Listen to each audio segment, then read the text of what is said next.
الرحمن الرحیم سورۃ النحل مکیہ وہیہ مئۃ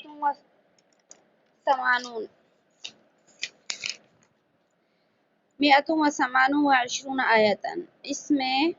128 آیتیں ہیں اور اس میں 16 رکوع ہیں۔ بسم اللہ الرحمن الرحیم۔ اتی امر اللہ فلا تستعجلونہ، آ پہنچا حکم اللہ کا پس تم اس کی جلدی مت کرو۔ سبحانہ وتعالی عما یشرکون، پاک ہے وہ ذات اور بلند ہے عما یشرکون، ان سے جن کو وہ شریک ٹھہراتے ہیں۔ ینزل الملائکۃ بالروح، وہ اتارتا ہے فرشتوں کو راز دے کر، یا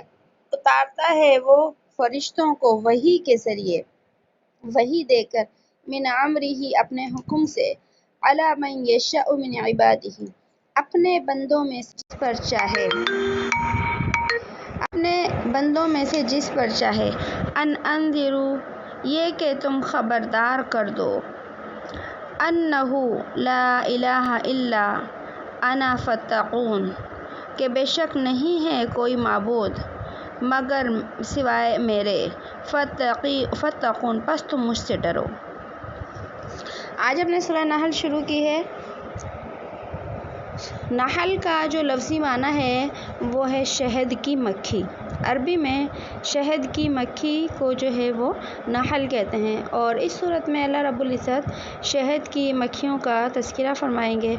اور شہد کی مکھیاں کس طریقے سے جو ہے وہ اپنے گھر بناتی ہیں اور اللہ نے ان کو کون سی قدرت سکھائی ہے۔ تو چونکہ ان چیزوں کا تذکرہ اس سورت کے اندر آیا ہے تو اسی مناسبت سے اس سورت کا نام جو ہے وہ نحل رکھا گیا ہے۔ اس کے ساتھ ساتھ اس سورت کا ایک اور دوسرا نام بھی ہے جسے کہتے ہیں سورہ نعم۔ نعم نعمتوں سے ہے کہ اس سورت کو سورہ نعم کہتے ہیں۔ اس کی وجہ یہ ہے کہ اس سورت میں اللہ رب العزت نے اپنی بہت ساری نعمتوں کا جو ہے وہ تذکرہ فرمایا ہے، اس وجہ سے اللہ نے اس کو جو ہے اس سورت کو سورہ نعم بھی کہتے ہیں۔ اور اس سورہ نحل کے اندر جو ہے اللہ رب العزت نے جو ہے اپنی ان آیات سے شروع کیا ہے جس کے اندر جو ہے توحید کا تذکرہ ہے، اور نہ ماننے والوں کے لیے جو ہے وہ سخت عذاب کا تذکرہ آیا ہے۔ یہ جو مشرکین مکہ تھے تو نبی صلی اللہ علیہ وسلم جب انہیں جو ہے کفر سے اور شرک سے ڈراتے اور قیامت کے آنے کے بارے میں بتاتے اور قیامت کے دن جہنم کے عذاب سے ڈراتے، تو یہ کہتے تھے کہ مسلمانوں کے جو نبی ہیں یہ تو ہر وقت ہمیں عذاب سے ڈراتے رہتے ہیں، اور یہ کہتے ہیں کہ جو ہے اللہ جو ہے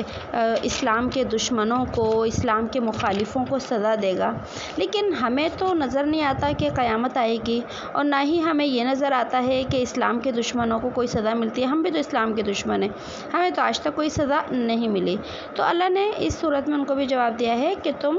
جو ہے فکر نہ کرو، اللہ کا حکم آ پہنچا ہے۔ اللہ کے حکم سے مراد یہاں پر وہ وعدہ ہے جو اللہ نے اپنے نبی صلی اللہ علیہ وسلم سے کیا تھا کہ اگر یہ مشرکین اور یہ کفار اگر جو ہے آپ پر ایمان نہیں لائیں گے تو یہ کیا ہوں گے، اللہ کے عذاب کے مستحق ہوں گے، اور یہ مغلوب ہو جائیں گے، اور اسلام کو اللہ غلبہ عطا کریں گے، اسلام کو قوت اور طاقت ملے گی۔ تو پھر اللہ نے یہاں یہ فرمایا ہے کہ تم فکر نہ کرو، اللہ کا حکم آنے ہی والا ہے۔ مطلب یہی ہے کہ تم دنیا کے اندر جو ہے مغلوب ہوگو، اور اسلام جو ہے وہ طاقتور ہوگا، اور تمہیں دنیا کے اندر سزا ملے گی، اور آخرت کے اندر بھی تمہیں جو ہے اللہ کی طرف سے سزا ملے گی۔ تو شروع کی آیت میں انہی باتوں کا تذکرہ ہے۔ اتی امر اللہ، آ پہنچا اللہ کا حکم، فلا تستعجلونہ پس تم جلدی نہ کرو، اور تمہیں جو ہے عنقریب پتہ چل جائے گا۔ جس طرح غزوہ بدر کے اندر بھی مارے گئے، پھر غزوہ احد کے اندر بھی ہارے، تو یہ چیزیں بھی اس میں شامل ہیں۔ اور اللہ نے فرمایا سبحانہ، اللہ پاک ہے ان تمام بتوں سے اور شرک سے جو تم اللہ کے ساتھ کرتے ہو، وہ پاک ہے، وہ اکیلا ہے۔ و تعالی اور بلند ہے، اللہ سے اونچی ذات کائنات کے اندر کوئی بھی نہیں ہو سکتی۔ تم اپنے جن بتوں کو سمجھتے ہو کہ بہت اونچے ہیں، نہیں، اللہ سے اونچا کچھ بھی نہیں ہو سکتا۔ اور آگے فرمایا ینزل الملائکۃ بالروح، کہ وہ اتارتا ہے فرشتوں کو وحی دے کر اپنے بندوں میں سے جس کے اوپر چاہے۔ تو اس آیت کا مطلب کیا ہے کہ اللہ پاک نے آدم علیہ السلام سے لے کر حضور صلی اللہ علیہ وسلم تک دنیا کے اندر جتنے نبی بھیجے، تو یہ نبی ساری دنیا کے اندر مختلف خطوں کے اندر آئے تھے، مختلف زمانوں کے اندر آئے تھے۔ ایک ہی زمانے میں سارے نبی نہیں آئے،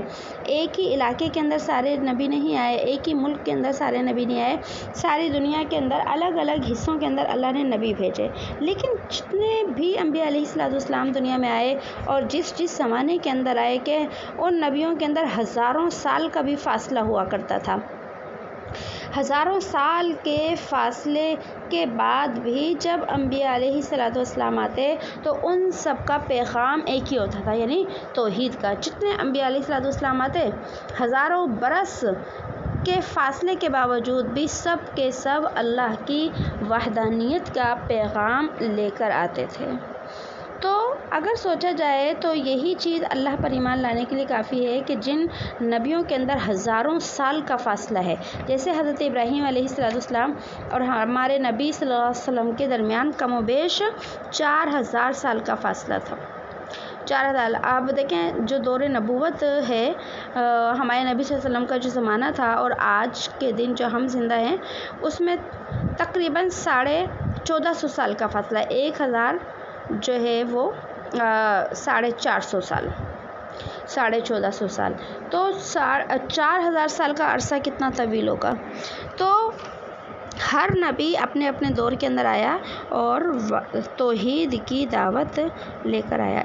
اللہ رب العزت پر ایمان لانے کے لیے یہی بات کافی ہے، مگر یہ پھر بھی نہیں سمجھتے اور اللہ پر ایمان نہیں لاتے۔ اللہ نے فرمایا کہ میں اپنے بندوں میں سے جس کو چاہتا ہوں نبی بنا دیتا ہوں، اور سارے نبیوں کا کام کیا ہوتا ہے؟ انذروا، کہ وہ خبردار کر دیں، انہ لا الہ الا انا، کہ نہیں ہے کوئی معبود سوائے میرے، فاتقون، پس تم کیا کرو؟ مجھ سے ڈرتے رہو۔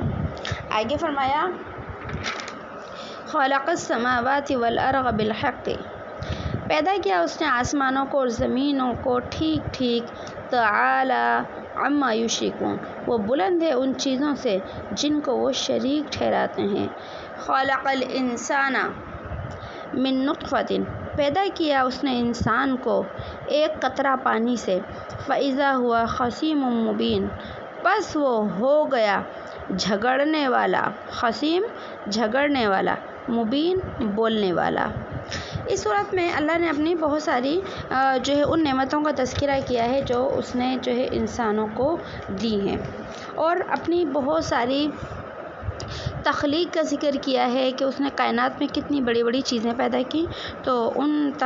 مخلوقات میں جو ہے آسمان اور زمین کا تذکرہ آتا ہے۔ آسمان اور زمین کا تذکرہ اللہ رب العزت نے قرآن مجید میں بہت مرتبہ کیا ہے، کیونکہ آسمان اللہ کی بہت بڑی مخلوق ہے، یعنی ایک ہی آسمان نہیں بنایا اللہ نے، 7 آسمان بنائے، پھر زمین ایک نہیں بنائی، 7 زمینیں بنائی، اور اتنا بڑا آسمان جو دنیا کے اوپر ہے، پھر اس کے اوپر 6 آسمان اور ہیں۔ تو کسی بھی آسمان کو روکنے کے لیے اللہ نے کوئی ستون نہیں بنایا، کوئی پلر نہیں بنایا، کسی بھی طریقے سے جو ہے اس کو جوڑا نہیں گیا، بلکہ اللہ نے اپنی قدرت سے اس کائنات کے اندر آسمان کو روکا ہوا ہے۔ ہمارے سروں کے اوپر یہ آسمان ٹھہرا ہوا ہے جو آج تک نہیں گرتا۔ تو اللہ کی مخلوقات میں آسمان اور زمین بہت بڑی مخلوق ہے۔ اور پھر آگے اللہ پاک نے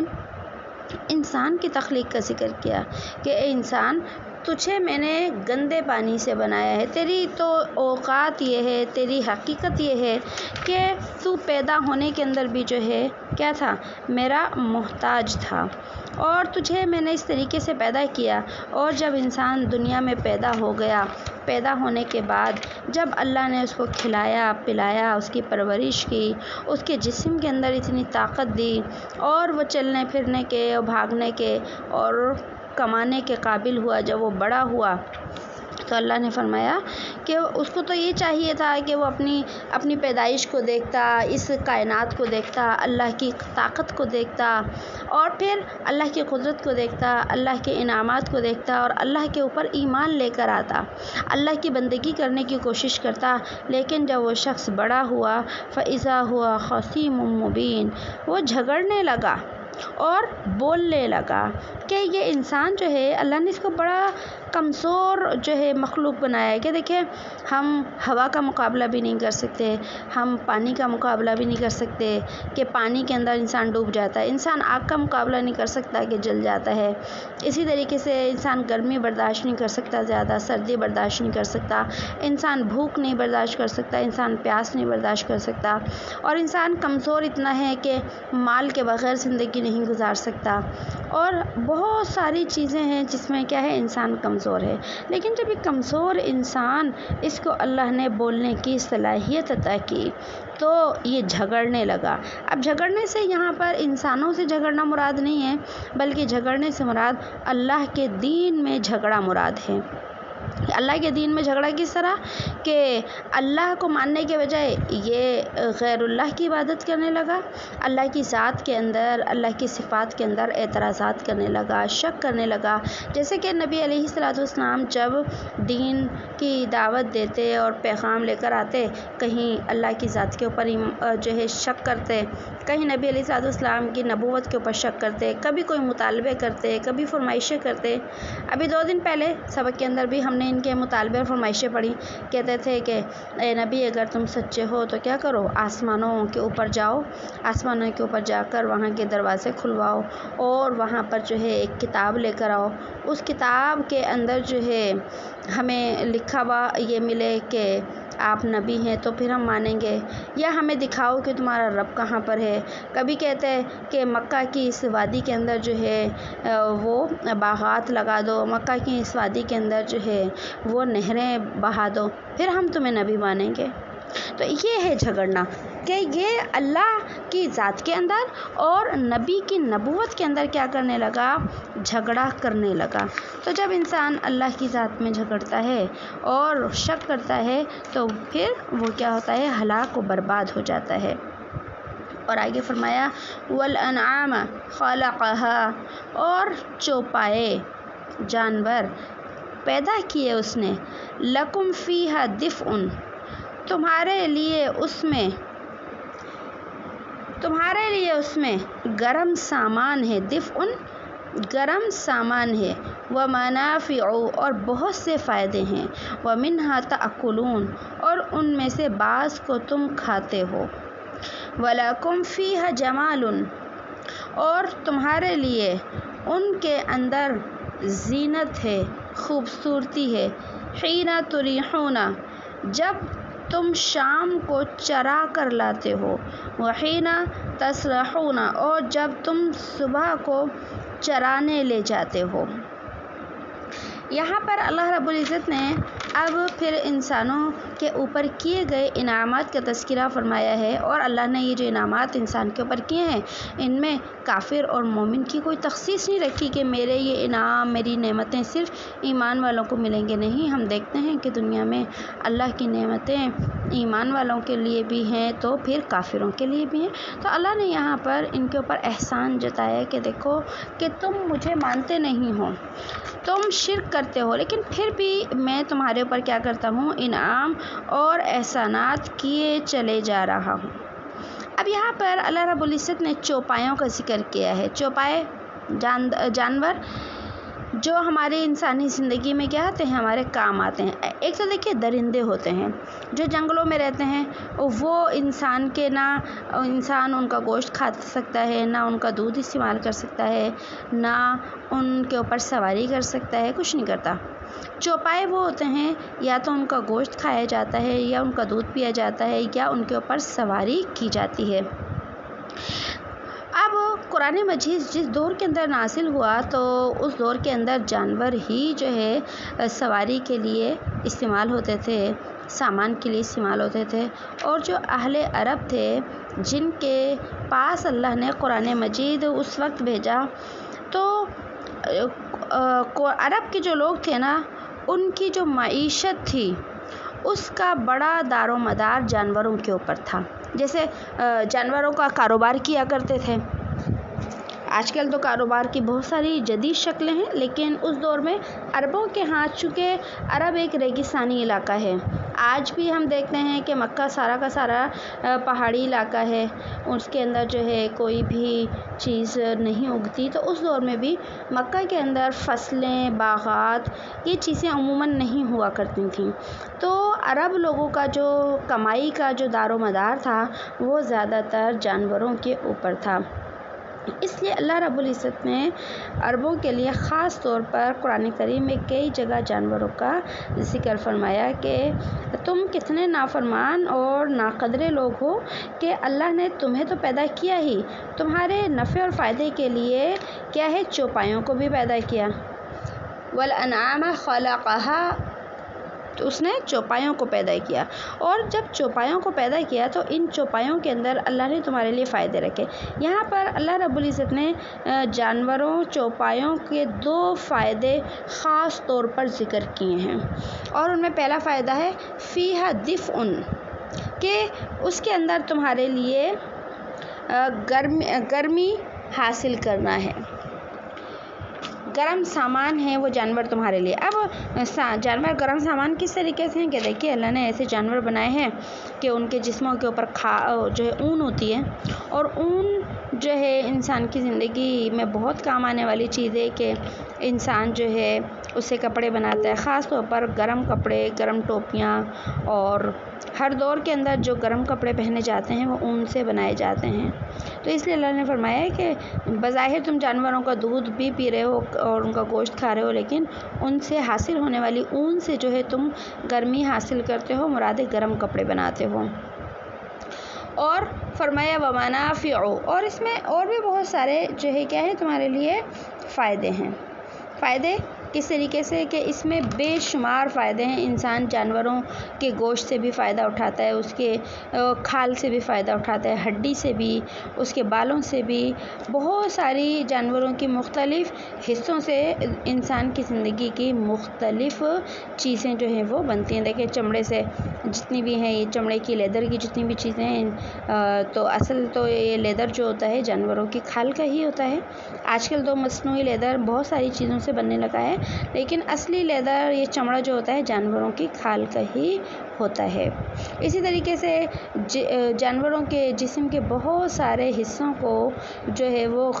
جو ہے دوا کے طور پر بھی استعمال کیا جاتا ہے، دواؤں کے اندر ان کو ملایا جاتا ہے. تو اس لیے اللہ نے فرمایا ومنافع، بہت سارے فائدے ہیں، اور ان فائدوں کہ اللہ نے کوئی تعداد یہاں پر نہیں شمار کی. اور آگے دوسرا فائدہ فرمایا وَمِنْهَا تَأْكُلُونَ، اور تم ان کو کھاتے ہو. کہ جانور جو ہیں،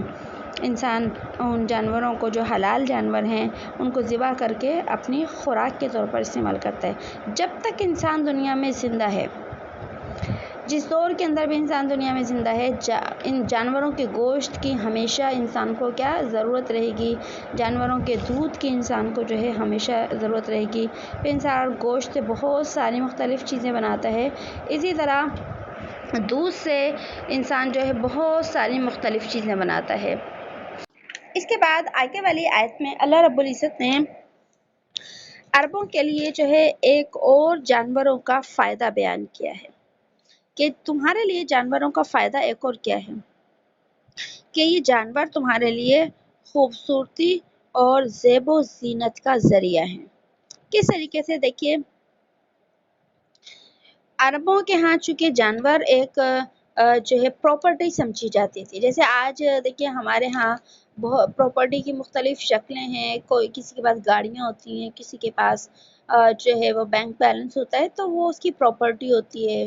اور اس سے وہ مالدار سمجھا جاتا ہے جس کے پاس جتنی پراپرٹی ہوتی ہے. تو اسی طریقے سے عربوں کے ہاں یہ جو جانور ہوتے تھے یہ پراپرٹی سمجھے جاتے تھے کہ جس کے پاس جتنے جانور ہیں سمجھے وہ شخص اتنا مالدار ہے، جس کے پاس جتنے جانور کم ہیں تو سمجھ لیں کہ وہ اتنا ہی کیا ہے، غریب ہے. تو یہی قرآن نے بیان کیا کہ یہ جو جانور ہے نا تمہاری زیب و زینت ہے. کس طریقے سے؟ کہ جب صبح ہوتی ہے اور جب جانوروں کو تم چرانے کے لیے جنگل کی طرف لے کر جاتے ہو اور جب شام ہوتی ہے تو تم جنگل سے جانوروں کو چرا کر اپنے گھر لے کر آتے ہو۔ دیکھیے جب کسی انسان کے بہت سارے جانور ہوتے ہیں، جب اس کے گھر سے یا اس کے استبل سے یا اس کے باڑوں سے نکل کر جب وہ جنگل کی طرف جاتے ہیں تو ہر کوئی دیکھتا ہے کہ اس شخص کے پاس اتنے سارے جانور ہیں، تو جب اتنے سارے جانور ہیں تو یقیناً یہ شخص کیا ہے؟ مالدار ہے۔ آپ جسے بقرعید آنے والی ہے تو دیکھیے یہ لوگ بکرے خریدتے ہیں، بیلیں خریدتے ہیں، گائے خریدتے ہیں، لاکھوں کے بھی لوگ جو ہے جانور خریدتے ہیں جن کو اللہ نے گنجائش دی ہوتی ہے۔ تو اگر کوئی شخص 10-15 لاکھ، 20-25 لاکھ، 50-60 لاکھ کا اگر ایک جانور خریدتا ہے تو ظاہر سی بات ہے یہ اس کے مالدار ہونے کی نشانی ہے کہ اللہ نے اس کو بہت مال دیا ہے۔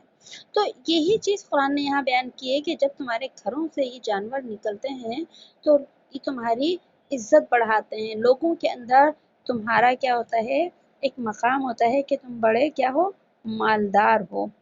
اور تمہاری جو ہے شان و شوکت کا کیا ہوتا ہے؟ مظاہرہ ہوتا ہے۔ اس آیت کا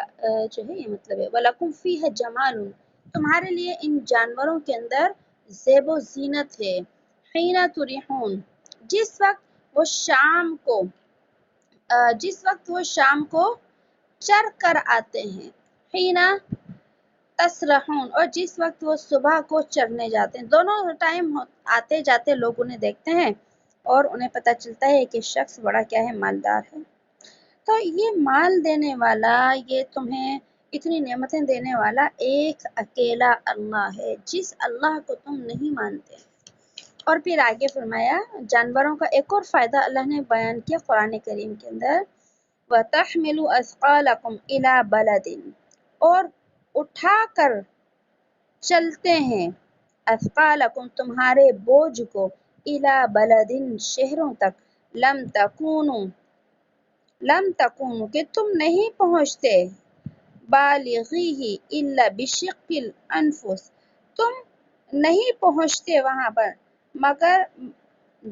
اپنی جان کی مشقت کے ساتھ، اپنی جان کو ہلکان کر کر۔ ان ربکم لرؤوف رحیم، بے شک تمہارا رب بڑا مہربان ہے، لرؤوف بڑا شفقت کرنے والا ہے، رحیم بڑا مہربان ہے۔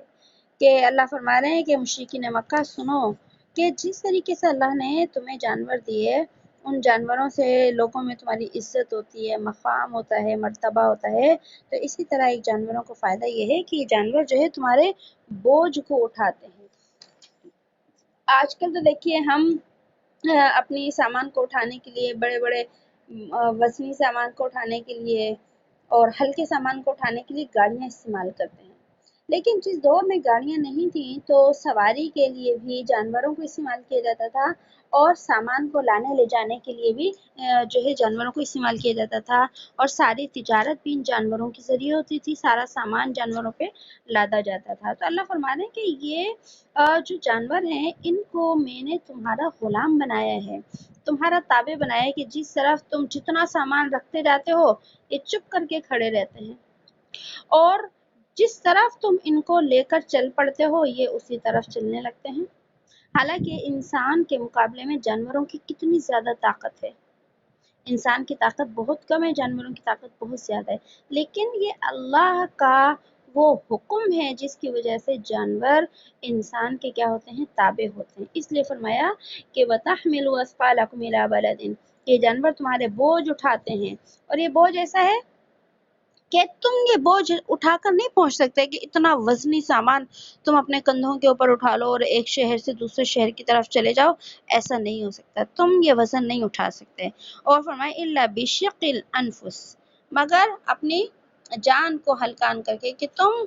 جو ہے پریشان ہو جاؤ گے لیکن تم پھر بھی جو ہے اس وزن کو اٹھا کر ایک جگہ سے دوسری جگہ نہیں جا سکتے۔ اللہ نے فرمایا کہ تمہارا رب بڑا مہربان ہے، شفقت کرنے والا ہے، کہ اللہ نے تمہاری آسانیوں کے لیے، تمہاری سواریوں کے لیے اور سامان کے لیے ان جانوروں کو تمہارا غلام بنا دیا، تم جیسے چلاتے ہو یہ ویسے چلتے ہیں۔ اور فرمایا کہ جانوروں کے آگے پھر فرمایا والخیل والبغال والحمیر، والخیل اور گھوڑے، والبغال اور خچر، والحمیر اور گدھے، لترکبوها وزینتا تاکہ تم ان پر سواری کرو، وزینتا اور یہ زینت ہیں، زینت کے لیے ہیں، وَيَخْلُقُ مَا لَا تَعْلَمُونَ اور وہ پیدا کرتا ہے اور وہ پیدا کرے گا، مَا لَا تَعْلَمُونَ جو تم نہیں جانتے۔ پھر اللہ رب العزت نے جانوروں کا تذکرہ کرنے کے بعد جو ہے گھوڑے، خچر اور گدھے کا الگ سے جو ہے وہ کیا کیا ہے، تذکرہ فرمایا ہے کہ اوپر والے جو جانور تھے، ابھی جو اوپر جانوروں کا ذکر فرمایا جہاں ان کے کھانے کا بھی ذکر ہے، تو وہ حلال جانور ہیں کہ ان حلال جانوروں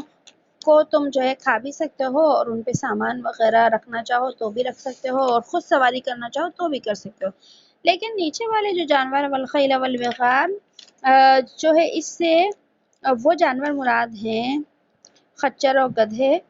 جن کے اوپر عام طور سے سواری کی جاتی ہے، اور خچر اور گدھے کا گوشت کھانا حلال نہیں ہے بلکہ کیا ہے، حرام ہے۔ ان تینوں جانوروں کو عام طور سے سواری کے لیے استعمال کیا جاتا ہے اور سامان کے لیے استعمال کیا جاتا ہے، ان کا دودھ اور گوشت استعمال نہیں کیا جاتا۔ اور یہ جو جانور ہیں اس سے بھی انسان کی زینت ہوتی ہے، جس کے بعد گھوڑے زیادہ ہیں یا خچر اور گدھے زیادہ ہیں اس دور کے اندر، تو وہ اتنا ہی زیادہ کیا ہے، مالدار سمجھا جاتا تھا۔ اور پھر آگے اللہ نے فرمایا کہ وَيَخْلُقُ اور وہ تمہارا رب پیدا کرے گا جو تم نہیں جانتے، کہ ان تین جانوروں کو ذکر کرنے کے بعد اللہ رب العزت نے قیامت تک کے زمانے میں آنے والی سواریوں کا جو ہے وہ کیا کیا ہے، ذکر فرمایا ہے کہ اللہ آگے بھی ایسی چیزیں پیدا کریں گے جن کو تم نہیں جانتے۔ جس وقت قرآن مجید اترا تھا اس وقت جانوروں کا دور تھا، تو اللہ نے جانوروں کا ذکر فرمایا۔ تو جب جو لوگ اس دور میں جانور استعمال کرتے تھے، خریدتے تھے، بیچتے تھے، ان کے گھروں میں جانور ہوتے تھے، انہیں تو جانوروں کی مثالیں سمجھ میں آ جاتی۔ لیکن آج کے دور میں ہم جن گاڑیوں میں بیٹھتے ہیں، ہوائی جہاز ہے، ریل گاڑی ہے، بڑے بڑے شپس ہیں، کاریں ہیں اور مختلف طرح کی ہماری جو ہے سواریاں ہیں، ان کو قرآن مجید اگر اس دور کے اندر بیان کرتا نام کے ساتھ کہ ہوائی جہاز کا ذکر آ جاتا قرآن کریم میں، ریل گاڑی کا ذکر آتا، تو جو ہے اس دور کے لوگ کبھی بھی نہیں سمجھ سکتے تھے، ان کے تصور میں بھی نہیں آ سکتا تھا کہ ایک لوہے کا اتنا بڑا جہاز جو ہے ہوا میں اڑے، یا لوہے کی اتنی بڑی ریل گاڑی جو ہے ہزاروں میل کا فاصلہ طے کر کر جو ہے وہ چلی جائے۔ تو اس دور کے اندر جو جانور تھے ان کا واضح طور پر تذکرہ اللہ نے فرما دیا، اور جو آئندہ زمانے میں آنے والی سواریاں تھیں ان کا اللہ نے واضح طور پر تذکرہ نہیں فرمایا، بلکہ صرف اتنا بتا دیا کہ وہ آگے بھی پیدا کرے گا ان سواریوں کے لیے اور سامان کو اٹھانے کے لیے، وَيَخْلُقُ مَا لَا تَعْلَمُونَ اور وہ پیدا کرتا ہے یا کرے گا جس کو تم نہیں جانتے، کہ آج کے دور میں تم آگے آنے والے وقتوں کی سواریوں کا تصور بھی نہیں کر سکتے۔ اب دیکھیے آج کے دور میں ہم جتنی سواریوں کو دیکھتے ہیں، استعمال کرتے ہیں، تو بظاہر یہ لگتا ہے کہ انسان نے ان کو بنایا ہے، اور حقیقت میں انسان نے ہی بنایا ہے۔ لیکن سائنس کا کام اس میں صرف اتنا ہے اور انسان کا کام اتنا ہے کہ اللہ نے جو انسان کو عقل دی ہے نا، تو سائنس نے ہمیں اس کے طریقے سکھائے ہیں کہ کس طریقے سے کون سی چیز کو جوڑ کر کون سی گاڑی، کون سی شکل جو ہے وہ کن کن پرزوں کو جوڑ کر کیا کیا چیز بنائی جا سکتی ہے۔ اللہ پاک نے انسان کو جو عقل دی، اللہ نے زمین کے اندر جو چیزیں پیدا کی، انسان انہی کو استعمال کر کے چیزیں بناتا ہے، اپنی جانب سے کچھ نہیں بنا سکتا۔ اگر لوہے کی گاڑیاں بنتی ہیں، لوہا اللہ نے پیدا کیا، اور مختلف چیزیں انسان استعمال کرتا ہے وہ بھی اللہ نے پیدا کی، اور سب پیٹرول سے گاڑی چلتی ہے، پیٹرول اللہ نے زمین کے اندر رکھا، گیس سے گاڑی چلتی ہے تو گیس کو جو ہے اللہ نے زمین کے اندر رکھا۔ آج سائنس